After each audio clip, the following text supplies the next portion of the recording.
नमस्कार, बहुत बहुत स्वागत है आपका वैभव क्लासेज में। आज हम प्रश्नावली 3.2 कक्षा 10 गणित NCERT के प्रश्न संख्या 4, 5, 6 और 7 का सॉल्यूशन इसमें बताएंगे और प्रश्न संख्या 1, 2 और 3 इन प्रश्नों का उत्तर और हल मैं इससे पहले वाले वीडियो में दे चुका हूँ। आप मेरी वीडियो की प्लेलिस्ट में जाके देख सकते हैं। आइए देखते हैं प्रश्न संख्या 4, 5 और 6 का हल। सबसे पहले प्रश्न संख्या 4 है। इसमें दिया गया है कि निम्न रैखिक समीकरणों के युग्मों में से कौन से युग्म संगत असंगत हैं। यदि संगत है तो ग्राफीय विधि से इसका हल ज्ञात कीजिए। तो ये 4 इसमें समीकरण दिए गए हैं, समीकरणों के युग्म हैं। एक यहाँ है और एक यहाँ है। ऐसे ऐसे इसमें 4 युग्म दिए गए हैं। चारों का हमें ये पहले पता करना है कि कौन से संगत है और कौन से असंगत हैं। अगर संगत हैं तो इसका ग्राफीय विधि से हमें हल देना है, अगर असंगत है तो इसका हमें हल नहीं देना है। तो सबसे पहले हम इसका पता लगाएंगे कि संगत है या असंगत है। ये तरीका हम पहले बता चुके हैं और एक बार फिर से देख लेते हैं। हमारा पहला समीकरण युग्म है x plus Y is equal to 5, 2x plus 2y is equal to 10। इसमें दिया गया है x plus Y is equal to 5, 2x plus 2y is equal to 10। तो ये हो जाएगा जब हम इसका a1/a2, b1/b2 और c1/c2 ज्ञात करेंगे। इसी से हमें पता चलेगा संगत और असंगत क्या है। तो a1/a2 से मिला 1/2, b1/b2 मिला 1/2 यानी y का गुणांक और इसमें भी y का गुणांक। c1/c2 मिला 5/10। इसको हमने जब काटा तो इसका भी हो गया 1/2। 5 एकम 5, 5 दूनी 10। अब हम देख रहे हैं a1/a2, b1/b2 और c1/c2 तीनों बराबर हैं, यानी तीनों का मान 1/2 आ रहा है। तो ऐसी स्थिति में जब a1/a2, b1/b2, c1/c2 तीनों बराबर हों, ये तीनों अनुपात आपस में बराबर हों, तो ऐसा समीकरण संगत समीकरण कहलाता है। अर्थात इसके जो हल होंगे वो अनेक होंगे, बहुत सारे हल होंगे और रेखाएं आपस में संपाती होंगी। तो इस संगत समीकरण युग्म है। इसको सॉल्व कैसे करेंगे ग्राफीय विधि से, आइए देखते हैं। तो दी गई सारणी के अनुसार इसके लिए सबसे पहले हमने एक जो सारणी बनाई हुई है, तो सारणी को पहले देख लेते हैं। सारणी ये है, x और y की वैल्यू यहाँ पे हमने रखी है। तो x की वैल्यू रखने पर y की जो वैल्यू है इसको भी लिख लिया है। तो इस तरह से x और y की वैल्यूज हमें मिल गई हैं। और दूसरी सारणी 2x प्लस 2y बराबर 10 के लिए है, इसमें भी वैल्यूज दी गई है। अब इसी वैल्यूज को के आधार पे हम ग्राफ खींचते हैं। तो x 1 और y 4 सारणी 1 से देखेंगे। x की वैल्यू 1 और y की वैल्यू 4। तो हमने संख्या रेखा खींच के एक ग्राफ बनाया हुआ है। x की वैल्यू 1 और y की वैल्यू 4, यहाँ आ रही x 1 y 4। तो इसको मैंने इंगित कर दिया है बिंदु इसका। फिर x की वैल्यू 2 और y की वैल्यू 3 है। तो x की वैल्यू 2 और y की वैल्यू 3 यहाँ आ रहा है। इन दोनों बिंदुओं को मिलाते हुए हमने एक सीधी रेखा खींच दी है। ये हो गया सारणी 1 के लिए। अब सारणी 2 पर आते हैं। x की वैल्यू 4 और y की वैल्यू 1 है। तो x की वैल्यू 4 यहाँ मिल रही है और y की वैल्यू 1 यहाँ मिल रही है। तो 4 और 1 ये वाला बिंदु ये हो गया। अब देखते हैं x की वैल्यू 5 और y की वैल्यू 2 है सारणी 2 में। तो x की वैल्यू 5 और y की वैल्यू 0 थी। तो x की वैल्यू 5 और y की वैल्यू 0 ये यहीं मिल जा रही है। तो 5 और इसको भी मिलाते हुए एक रेखा खींचते हैं। तो हम देखते क्या है कि जो पहले से रेखा हमने खींची थी उसी रेखा पर ये रेखा भी संपाती है। अर्थात इसके अनेक हल होंगे, इसके बहुत से हल होंगे, इसके हल अपरिमित होंगे। तो ये हो गया इसका ग्राफीय निरूपण। फिर दूसरा प्रश्न है x माइनस वाई बराबर 8, 3x माइनस 3y बराबर 16। सबसे पहले चेक करेंगे संगत है कि असंगत है। तो a1/a2 हो गया 1/3, b1/b2 भी हो गया -1/-3 अर्थात 1/3 और c1/c2 हो गया 8/16 तो 1/2 अर्थात a1/a2 आपस में तो बराबर है 1/3 1/3, लेकिन c1/c2 के बराबर नहीं है। तो ऐसी स्थिति में रेखाएं समांतर होती हैं और ये असंगत समीकरण युग्म होता है, अर्थात इसका कोई हल ही नहीं होता है। तो इसका हमें ग्राफ नहीं खींचना है। तीसरा है 2x plus Y is equal to -6 is equal to 2x plus Y -6 is equal to 0, 4x minus 2y minus 4 is equal to 0। अब इसका a1/a2 b1/b2 c1/c2 जो हमने ज्ञात किया, तो a1/a2 हो गया 2/4 या 1/2, b1/b2 हो गया 1/-2 अर्थात -1/2, और c1/c2 हो जाएगा -6/-4 अर्थात इसको जो हम काटेंगे तो ये हो जाएगा 3/2। हमें देख रहे हैं कि a1/a2 और b1/b2 आपस में बराबर नहीं, क्योंकि ये 1/2 प्लस में है और ये 1/2 माइनस में है, तो इसलिए ये संगत समीकरण युग्म है। तो इसका तो हल निश्चित रूप से होगा। तो आइए देखते हैं इसका ग्राफीय निरूपण। इसके ग्राफीय निरूपण के लिए सबसे पहले हम इसकी सारणी बनाएंगे। तो सारणी बनाने के लिए हमने इस समीकरणों को लिख लिया। 2x plus Y minus 6 is equal to 0, और इसका हमने पक्षांतर किया तो 6 इधर ले आया ताकि हम इसकी सारणी आसानी से बना सकें। 2x plus Y is equal to 6। अब x की वैल्यू जो हमने 2 रखी तो y की वैल्यू 2 आ गई। x की वैल्यू हमने 1 रखी तो y की वैल्यू 4 आ गई। इसको आप रफ कर में सॉल्व करके चेक कर लेंगे। फिर दूसरा समीकरण है 4x माइनस 2y माइनस 4 बराबर 0। इसको हमने 2 इसमें कॉमन ले लिया ताकि समीकरण थोड़ा छोटा हो जाए। तो 2 कॉमन लेने पर 2x minus Y minus 2 is equal to 0 हो गया, और पक्षांतर किया 2 इधर आया तो 2x माइनस वाई बराबर 2 हो गया। सारणी 2, इसमें x और y की वैल्यू रखने पर हमें इस सारणी मिल रही है x बराबर 1, y बराबर 0, x बराबर 0, y बराबर 2।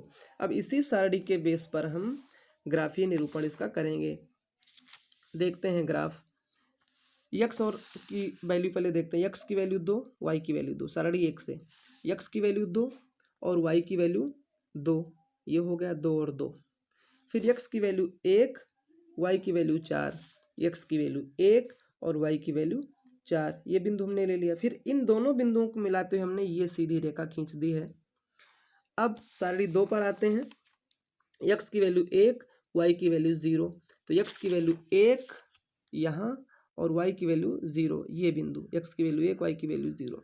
फिर दूसरा है x की वैल्यू 0, y की वैल्यू -2, x की वैल्यू 0 यहाँ से मिल जाएगी और y की वैल्यू -2, ये यहाँ मिल जाएगी। अब इस बिंदु और इस बिंदु को मिलाते एक सीधी रेखा हम खींच देंगे। तो अब देख रहे हैं कि दोनों रेखाएं एक दूसरे को यहाँ प्रतिच्छेद कर रही हैं 2 और 2 पर। तो यही जिस बिंदु प्रतिच्छेद करते हैं उसका हल होता है। तो ये प्रतिच्छेदन बिंदु x की वैल्यू 2 और y की वैल्यू 2, अर्थात इसका हल हो जाएगा x बराबर 2 और y बराबर 2। अब हम आते हैं चौथे समीकरण की तरफ, समीकरण युग्म की तरफ। 2x minus 2y minus 2 is equal to 0, 4x minus 4y minus 5 is equal to 0।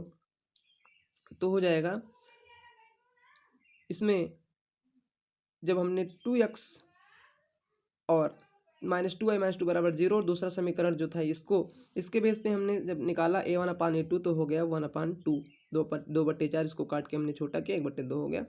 b1/b2 से भी 2/4, तो इसको काट के छोटा किया 1/2 आ गया। c1/c2 ये 2/5 आ गया प्लस का। तो ये देख रहे हैं a1/a2 b1/b2 के बराबर तो है, लेकिन ये c1/c2 के बराबर नहीं, इसलिए असंगत समीकरण युग्म है, इसका कोई हल नहीं हो सकता, इसलिए इसका ग्राफीय निरूपण भी नहीं करना है। इस तरह से प्रश्न संख्या 4 में 4 खंड थे, जो चारों के सॉल्यूशन हमने बता दिए हैं। अब आइए देखते हैं प्रश्न संख्या 5। एक आयताकार बाग जिसकी लंबाई चौड़ाई से 4 मीटर अधिक है, इसका अर्ध परिमाप 36 मीटर है, बाग की विमाएं ज्ञात कीजिए। वैसे ये प्रश्न बहुत ही साधारण है, इसको बिना ग्राफीय विधि से भी लगाया जा सकता है, लेकिन क्योंकि इसमें सारे उत्तर ग्राफीय विधि से में हल करने हैं, इसलिए इसका सोल्यूशन ग्राफीय विधि से ही निकालेंगे। तो आयताकार बाग की लंबाई को हमने x मीटर मान लिया और चौड़ाई को y मीटर मान लिया। अब चूंकि इसमें कह रहा है कि इसका अर्ध परिमाप 36 मीटर है, अर्ध परिमाप मतलब दोनों भुजाओं को आप जोड़ दीजिए लंबाई चौड़ाई, तो x plus Y equal to 36 हो गया। तथा कह रहा है प्रश्न कि लंबाई चौड़ाई से 4 मीटर अधिक है, यानी लंबाई बराबर x, ये लंबाई है, बराबर चौड़ाई से 4 मीटर ज़्यादा y प्लस 4। इसको हमने थोड़ा सही किया, y का पक्षांतर किया, x माइनस वाई बराबर 4 हो गया। इसको समीकरण 2 मान लिया। इन्हीं दोनों समीकरणों के बेस पे हम 2 सारणियाँ बनाएंगे। समीकरण 1 से पहली सारणी, समीकरण 2 से दूसरी सारणी। समीकरण 1 है x प्लस वाई बराबर 36, इसमें x और y की वैल्यू रखने पर हमें x बराबर 16 तो y बराबर 20 हो जाएगा, 16 20 36, x की वैल्यू 18 रखेंगे, y बराबर भी 18 हो जाएगा, 18 18 36।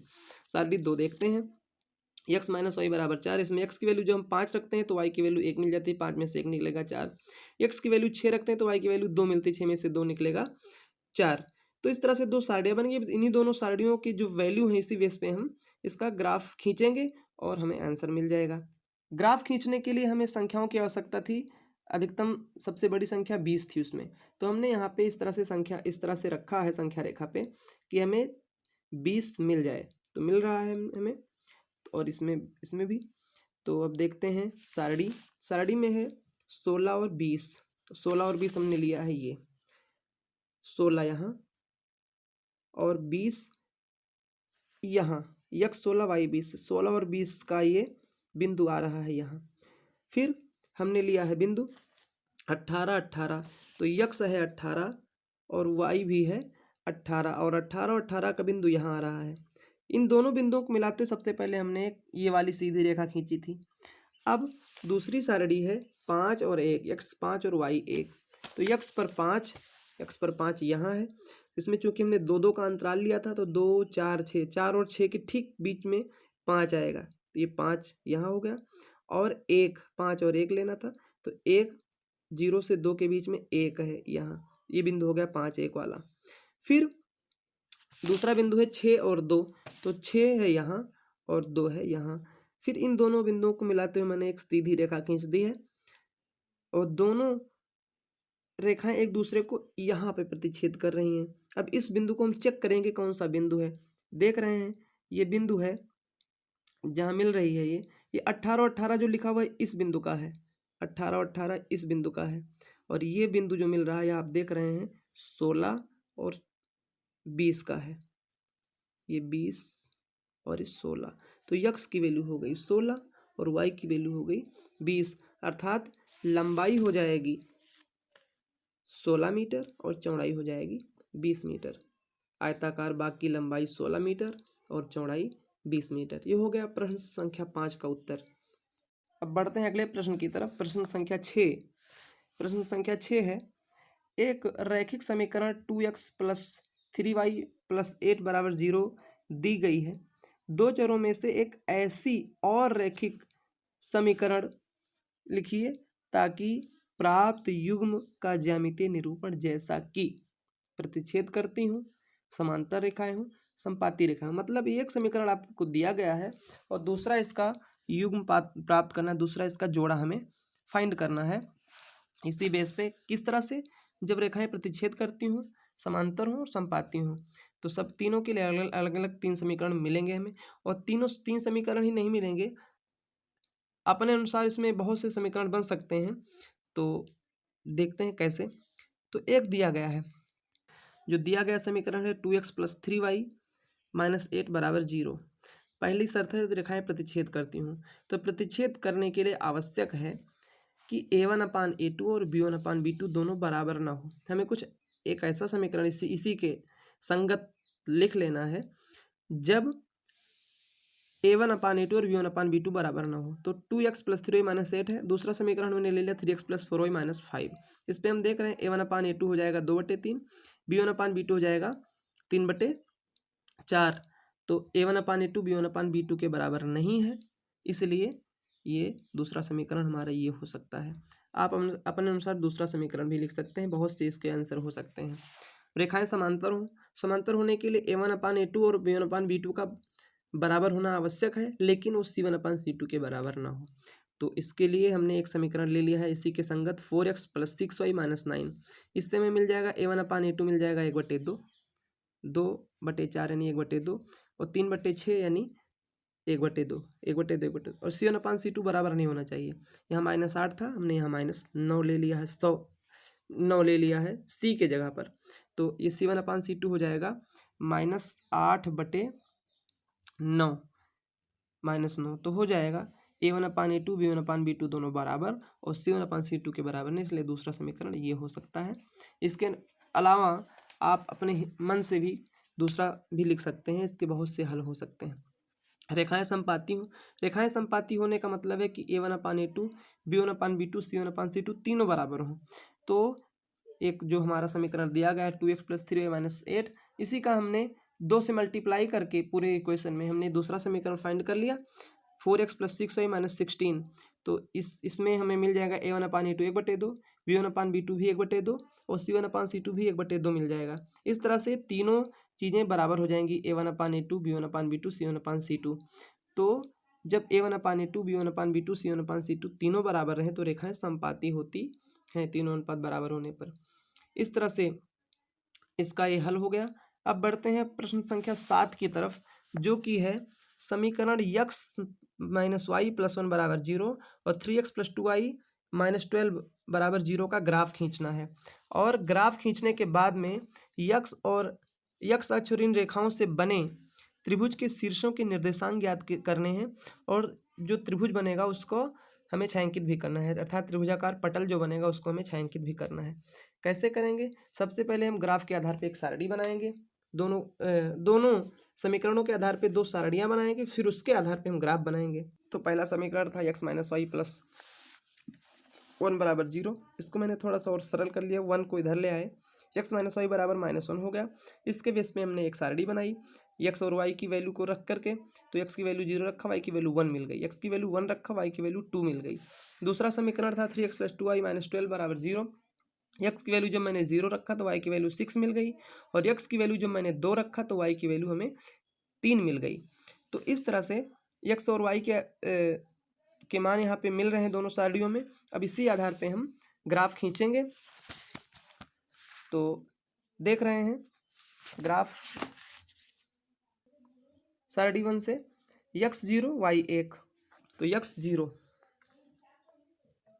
और y 1 ये बिंदु मिल गया, 0 1 ये वाला बिंदु है, 0 1।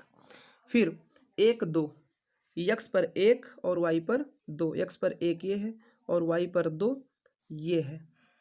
1 2 ये हमने यहाँ लिखा हुआ है, इसी बिंदु का यहाँ पे हमने इसको लिखा हुआ है, 1 2 ये है।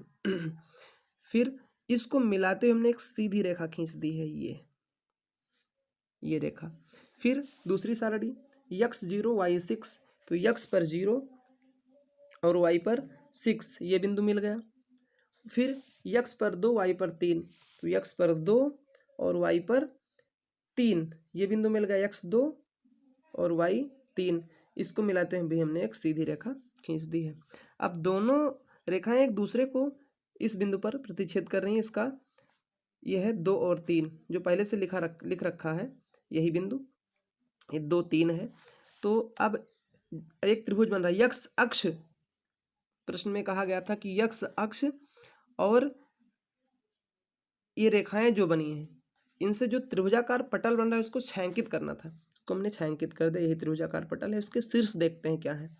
शीर्ष, पहला शीर्ष यहाँ मिल रहा है, इसका निर्देशांक है -1 0, ये -1 और 0 इसका निर्देशांक हो गया। फिर दूसरा बिंदु यहाँ मिल रहा है 4, x पर 4 और y पर 0 है, इसका निर्देशांक 4 0 है। तीसरा शीर्ष यहाँ मिल रहा है जो इसका हल भी है 2 3। तो इस तरह से इन त्रिभुजों के शीर्ष मैंने यहाँ लिख दिए हैं, -1 0 4 0 2 3, और x और y की वैल्यू भी हमने लिख दी है। हालांकि निकालनी नहीं थी x और y की वैल्यू, लेकिन लिख दी है। तो इस तरह से इस प्रश्नावली के सभी प्रश्न खत्म हो गए हैं और आशा करते हैं वीडियो आपको पसंद आया होगा, समझ में आया होगा। अगर वीडियो आपको पसंद आया है और इससे आपको कुछ लाभ मिल रहा है तो प्लीज़ मेरे चैनल को सब्सक्राइब ज़रूर करें अगर आपने सब्सक्राइब नहीं किया है तो। और अगर वीडियो आपको पसंद आए तो लाइक ज़रूर करें और इसे अपने दोस्तों में शेयर करें ताकि सभी को इस वीडियो का लाभ मिल सके। और वीडियो देखने के लिए आपका बहुत बहुत धन्यवाद। अगले वीडियो में मैं अगली प्रश्नावली को लेकर आऊँगा। धन्यवाद।